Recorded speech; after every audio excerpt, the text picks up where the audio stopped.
तो तैयारी करने के बाद फिर मुंबई गए, IT Mumbai, aerospace engineering. Aerospace engineering के बाद वही उसको ऐसे समझ में आया कि ये आधा अधूरा ही है। जब तक पहुंचा, मैं जैसे भी पहुंचा लड़खड़ा के भटक भटक के।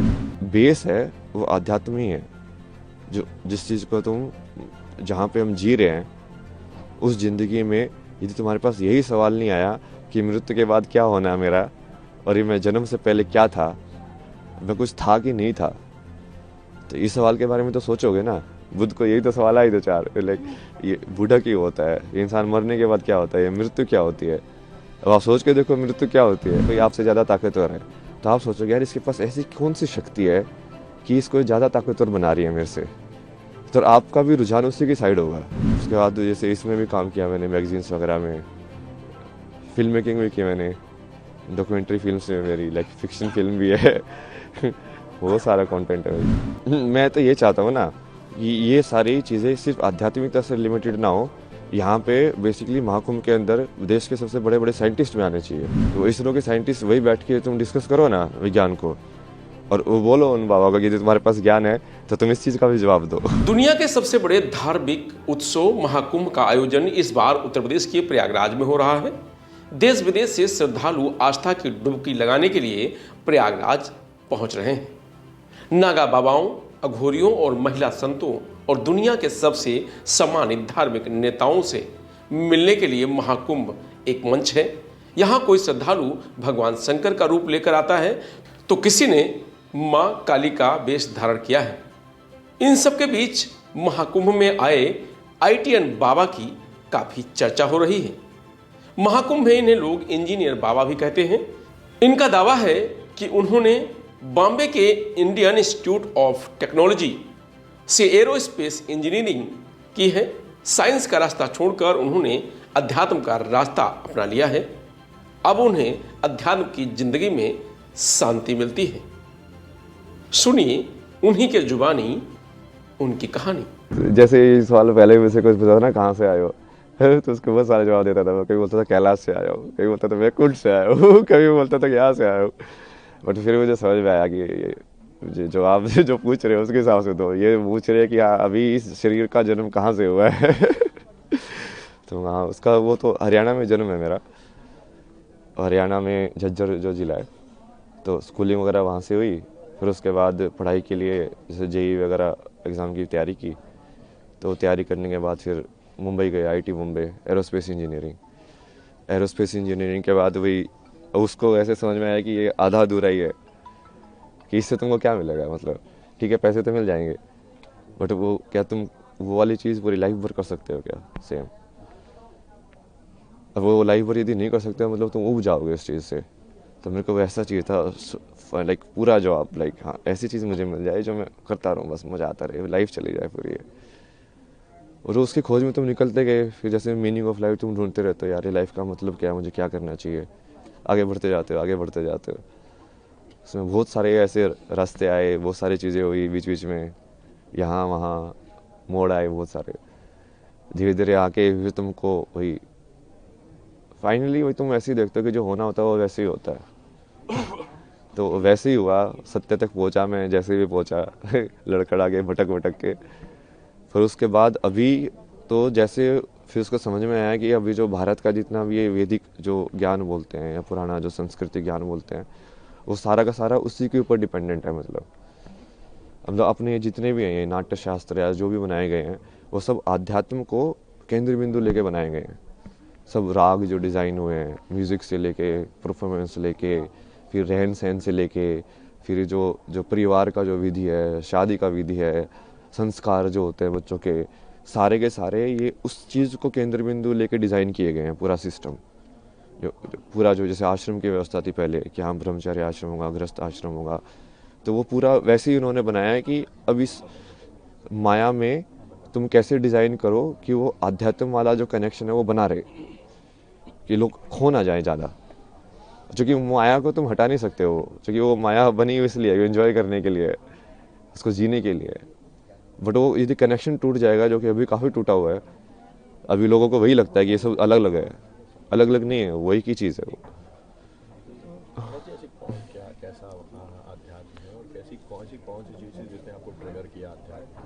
इस स्पिरिचुअलिटी ऐसा तो कुछ नहीं है ना जिसने ट्रिगर किया स्पेसिफिकली, लाइक अलग अलग थे चीज़ें जो अलग अलग मोमेंट के लिए ट्रिगर करते गए। गाँव आया आध्यात्म की, अब अध्यात्म में जाना है, क्या हुआ ऐसा? मतलब आध्यात्म आप किसको बोल रहे हो? उसके ऊपर है ना जवाब। अब यदि तुम वैसे देखो तो किसी चीज सवाल के बारे में सोचना, बैठ के चिंतन करना, वो भी आध्यात्म ही है। चाहे मैंने कुछ भी पढ़ा हो या नहीं पढ़ा हो, शंकराचार्य को पढ़ा नहीं हो, विवेकानंद को पढ़ा नहीं पढ़ा हो, यदि मैं अपने में ही बैठ के सोच रहा हूँ, बैठ के, जैसे रमना महर्षि थे, उनके दिमाग में एक दिन ये ख्याल आया कि ये मौत क्या होती है। तो बैठ के उस मौत को देखने लगे यार कि अच्छा ये है क्या ये, तो वो तो उनको ज्ञान की प्राप्ति हो गई। अब आप क्या बोलोगे, क्या ट्रिगर था उसका, वो क्या जरूरी थी? कुछ जरूरी नहीं थी। क्योंकि वो करने वाला तो, अब वो अध्यात्म से रिलेटेड थे क्या नहीं थे, नहीं, उन्होंने तो ऐसा कोई वो साधना नहीं की, कुछ संन्यास नहीं लिया, कुछ नहीं किया। तो उसमें भी वही है कि आप उस चीज़ को अलग करके देखोगे कि हाँ अध्यात्म में आ गए हो, ऐसा कुछ नहीं है।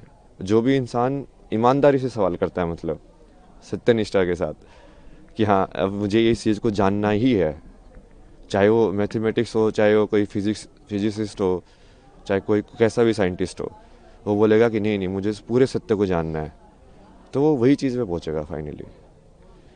मतलब जी ऐसी कौन सी चीज़ है आज की पीढ़ी का जो आध्यात्म से एक अलग वो होता जा रहा है, उसको लेकर के क्या कहेंगे, क्या दृष्टिकोण है आध्यात्म का? क्या चीज़ है जो इस पीढ़ी को अध्यात्म से अलग कर रही है?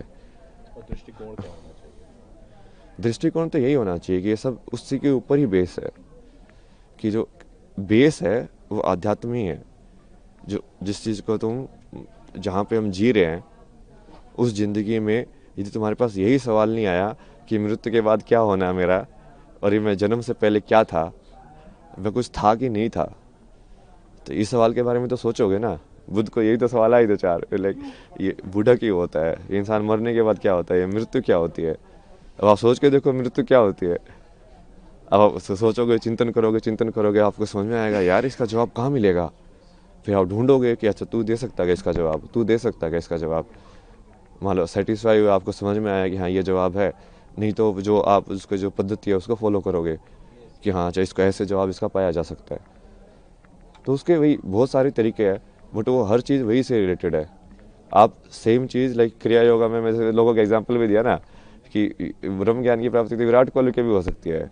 वो बिना अपनी चित्त की मेमोरी को यूज़ करके एक शॉट खेल के दिखा दे, सिर्फ उस मोमेंट में रह के, कि उस टाइम पे उसको मसल मेमोरी यूज़ नहीं कर रहा है वो, कि हाँ ऐसे बोला ही तो मुझे ऐसे शॉट खेलना है, क्योंकि जनरली मसल मेमोरी यूज़ करते हैं, रिफ्लेक्स में होता है सब कुछ।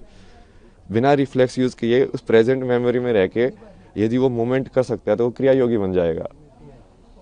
ऐसे डांसर लोग भी कर सकते हैं कि यदि उस पूरी मोमेंट को वो एम्बॉडी करे, पूरा चेतना के अंदर आए कि हाँ मेरा हाथ ऐसे घूम रहा है, पूरा देखेंगे हाँ वो क्रिया हो कैसे रही है, तो वो भी क्रिया योगी बन सकते हैं। तो ये कोई ऐसा नहीं है ना कि वो असली ज़िंदगी से सेपरेट है, ये एक ही चीज़ है। वो बस आप कितने डेप्थ में उसको देखना चाहते हो उसके ऊपर है। अभी हम पूरा सुपरफिशियल उसमें देख रहे हैं, और इसके भी बहुत सारे कारण हैं। मतलब ये पश्चिमी सभ्यता का असर है। अब ये सुबह जैसे वो फ्रांस में एक थी, उनसे बात हो रही थी, वो यही बता रहे थे कि वहाँ पे तो लोग बहुत क्लोज्ड है, मतलब, और वहाँ पे लोगों को इन सब चीज़ों में इंटरेस्ट नहीं होता है। लाइक सब इंडिविजुअलिटी में और लाइक मटेरियलिज्म को और के चक्कर में पड़े रहते हैं, जो थोड़ा बहुत असर हमारे ऊपर भी हो गया, क्योंकि वो अब हम हमारे पर वो राज करके गए थे, हमारे अंदर इन्फीरियरिटी कॉम्प्लेक्स आ गया कि इनके अंदर कुछ तो बढ़िया होगा जिसकी वजह से ये हमसे पावरफुल बन पाए। तो हम फिर वो चीज़ को उसके पीछे पड़े हुए कि इनके पास जो था हम भी वही चीज़ सीखें ताकि वो चीज़ रिपीट ना हो। लेकिन वो सही अप्रोच नहीं है, क्योंकि उनके हालत देखो ना, यूएसए के अंदर 50% लोग मेंटल हेल्थ प्रॉब्लम्स में हैं। अब क्या हो, ऐसा बनना चाहते हो आप, ऐसा बनाना चाहते हो देश को? महाराज जी विदेशी जो होते हैं वो आध्यात्म की ओर आ रहे हैं, हमारे यहाँ आ रहे हैं, लेकिन जो हमारे लोग हैं वो कहीं ना कहीं विदेशी परंपरा को अपना रहे हैं, ऐसा क्यों? ये यही है ना, उसकी वजह से वो ये अब जैसे आपके ऊपर मान लो कोई आपसे ज़्यादा ताकतवर है, तो आप सोचोगे यार इसके पास ऐसी कौन सी शक्ति है कि इसको ज़्यादा ताकतवर बना रही है मेरे से, तो आपका भी रुझान उसी की साइड होगा। तो आप सोचोगे यार ये लोग साइंस पढ़ के, ये एटम बम बना के, हथियार बना के ये दुनिया पे राज कर सकते हैं, तो मैं इससे बड़ा हथियार बनाऊं। तो सब उसी रेस में पड़ जाते हैं फिर वो, बट उस रेस का तो कोई अंत ही नहीं है भाई। महाराज जी एक और क्वेश्चन है कि ऐसा क्या था अध्यात्म में जो आप इस ओर आए, इतनी सरल जिंदगी छोड़ के इतनी कठिन जिंदगी में आने का निश्चय किया? किस तरह का परिवार में क्या इसमें रिएक्शन रहा आपका? नहीं नहीं, इसकी चॉइस नहीं होती ना। रियल में आप देखोगे ना, बहुत सारे लोगों की यदि जीवनी कहानी पढ़ोगे तो आपको समझ में आएगा कि ये चॉइस होती ही नहीं है वो। क्योंकि तुमको यदि वो चीज़ की तरफ रुझान है ना, तो तुम इस लाइक उसको चीज़ तुमको खींचती रहेगी अपने साइड। उस लाइक वो बुलाती रहती है कि हाँ, अब तुम जाते रहते हो उसके साइड, एक के बाद एक के बाद एक। तुम चाहोगे कि नहीं नहीं मैं फिर से लाइक इस चीज़ में जाऊँ मेन स्ट्रीम में, बट वो होगा ही नहीं, तुम खुशी नहीं रहोगे। अब तुमको हमेशा ऐसे लगता रहेगा यार नहीं यार, ये मेरे लिए नहीं बना है, ये मेरे लिए नहीं बना है। तुमको कुछ और करना है, तुमको कुछ और करना है। किस तरह की जॉब थी मैंने आपकी? क्या जॉब थी आपकी? जॉब तो बहुत सारी अलग अलग टाइप की किया है मैंने। लाइक अभी जो लास्ट जॉब थी वो तो इसमें थी यूआई यूएक्स के अंदर, ये ऐप्स वगैरह डिज़ाइन करना, वेबसाइट डिज़ाइन करना, इसका फ्लो वगैरह डिज़ाइन करना। उससे पहले जैसे जिसमें भी काम किया मैंने, ये ट्रैवल फोटोग्राफी या डिसोर्स करके एक प्रोजेक्ट है आईटी बॉम्बे का, गवर्नमेंट स्पॉन्सर प्रोजेक्ट था। उसमें बेसिकली वो डॉक्यूमेंट करने के लिए इंडियन आर्ट्स एंड क्राफ्ट और हिस्ट्री को, तो उसके थ्रू ऐसे मैं बहुत जगह पे घूमा, बहुत सारी चीज़ें डॉक्यूमेंट किए मैंने, पुराने टेम्पल्स लाइक पेंटिंग स्टाइल्स और ये सब। उसके बाद जैसे इसमें भी काम किया मैंने, मैगजीन्स वगैरह में, फिल्म मेकिंग भी की मैंने, डॉक्यूमेंट्री फिल्म्स में मेरी लाइक फिक्शन फिल्म भी है। बहुत सारा कंटेंट है भाई। महाकुंभ को लेकर के क्या संदेश देंगे? किस तरह की व्यवस्थाएं लगी आपको? क्या व्यवस्था तो सही है। अब उसमें मेन जैसे मैं तो ये चाहता हूँ ना कि ये सारी चीज़ें सिर्फ आध्यात्मिकता से लिमिटेड ना हो। यहाँ पे बेसिकली महाकुंभ के अंदर देश के सबसे बड़े बड़े साइंटिस्ट भी आने चाहिए। वो इसरो के साइंटिस्ट वही बैठ के तुम डिस्कस करो ना विज्ञान को, और वो बोलो उन बाबा को कि यदि तुम्हारे पास ज्ञान है तो तुम इस चीज़ का भी जवाब दो। तो वो जब चीज़ें मिलेंगी तभी होगा एक साथ वो, कि वो तभी वो समझ में आएगा कि हाँ ये चीज़ें तो जुड़ी हुई हैं।